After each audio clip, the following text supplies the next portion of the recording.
nëna e jetimit që lindi dritën e njerëzimit, profetin Muhammed a.s. Në zemër të shkretëtirës arabe, në qytetin e lashtë të Mekës, shumë përpara se historia të merrte një kthesje do të ndryshonte botën përgjithmonë, jetonte një grua e re, e njohur për pastërtinë, fisnikërinë dhe dinjitetin e saj. Emri i saj ishte Emine bint Web. Ajo vinte nga fisi i njohur Benu Zuhra, një familje me reputacion të lartë në Mekë, e njohur për ndershmëri dhe traditë. Emine ishte rritur në një ambient që vlerësonte virtytin dhe moralin, dhe që në moshë të re, ajo shquhej për karakterin e saj të qetë dhe bukurinë e saj të brendshme. Fati i saj do të lidhej me një nga familjet më të rëndësishme të Mekës, kur ajo u martua me Abdullah ibn Abdul Mutalibin, një burr i ri nga fisi Quraysh, i njohur për moralin dhe fisnikërinë e tij. Martesa e tyre ishte e bekuar, por edhe e shkurtër. Pa kohë pas martesës, Abdullahu u nis për një udhtim tregtar drejt Shamit. Gjatë kthimit, ai u sëmurënd dhe ndërroi jetën në qytetin e Yathribit. Pa arritur të kthehej tek bashkëshortja e tij, Emine ja mbeti e ve, ndërsa mbante në barkë fëmijën e saj të parë. Ishte një periudhë mbushur me dhimbje dhe pritje, por sipas transmetimeve, gjatë shtatzanisë së saj, Emine përjetoi ëndra të veçanta. Thuhet se ajo pa në ëndër një dritë që dilte prej saj dhe ndriçonte pallatet e Shamit. Një zë i tha: "Ti po mbart zotërinë e këtij populli."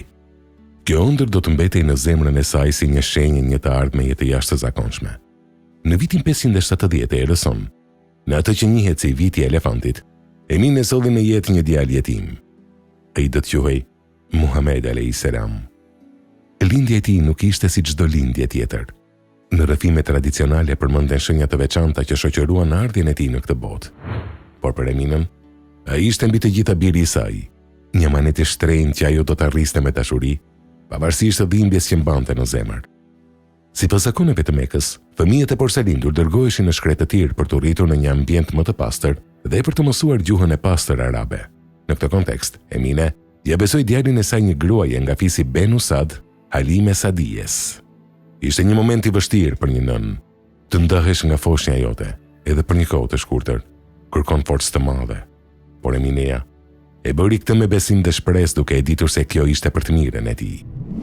Vitet kaluan dhe i vogli Muhammed u kthye tek nëna e tij në Mekë. Ajo e përqafoi me mall dhe dashuri, duke u përpjekur të jepte gjithçka që mundej në mungesë të babait. Kur Muhamedi ishte rreth 6 vjeç, Emine vendosi ta marrë me vete në një udhtim drejt Yathribit, për të vizituar varrin e babait të tij dhe për të takuar të afërmit. Ishte një udhtim i mbushur me ndjenja të thella, kujtime, mall dhe reflektim. Por në kthim, në një vend të quajtur Ebva, rrugës mes Mekës dhe Yathribit, shëndeti e Emines u përkeqësua. Ajo e ndjeu se momentet e saj të fundit po afroheshin. Në ato çaste të fundit, larg qytetit dhe familjes, ajo ishte vetëm me djalin e saj të vogël dhe shërbëtoren e saj. Imagjinoni një nën që shikon fëmijën e saj 6 vjeçar duke e ditur se së shpejti do ta lërë vetëm në këtë botë. Thuhet se ajo e përqafoi fort, duke i lënë pas fjalë dashuria dhe besimi. Dhe aty, në heshtjen e shkretëtirës, Emineja ndërroi jetë. Muhamedi mbeti jetim, pa baba dhe pa nën. Ai u kthye në Mekë dhe u morë në kujdes nga gjyshi i tij, Abdul Mutalibi, dhe më pas nga xhaxha i tij, Ebu Talibi. Por mungesa e prindërve do të mbetej një pjesë e thellë e jetës së tij, duke formuar ndjeshmërinë, dhemshurinë dhe karakterin e tij. Historia e Emines nuk është thjesht historia e një gruaje që lindi një profet. Është historia e një nëne që përjetoi humbje, sakrificë dhe besim. Një grua që mbarti në heshtje një amanet të madh dhe e dorëzoi atë tek bota. Në rrjedhën e historisë, emri i saj përmendet shpesh me respekt dhe nderim, sepse përpara se të ishte nëna e një profeti, ajo ishte një grua e fortë, një zemër e duruar dhe një shpirt i pastër. Dhe në heshtjen e asaj kohe të largët, ajo u bë drita që solli në jetë, një dritë edhe më të madhe për njerëzimin.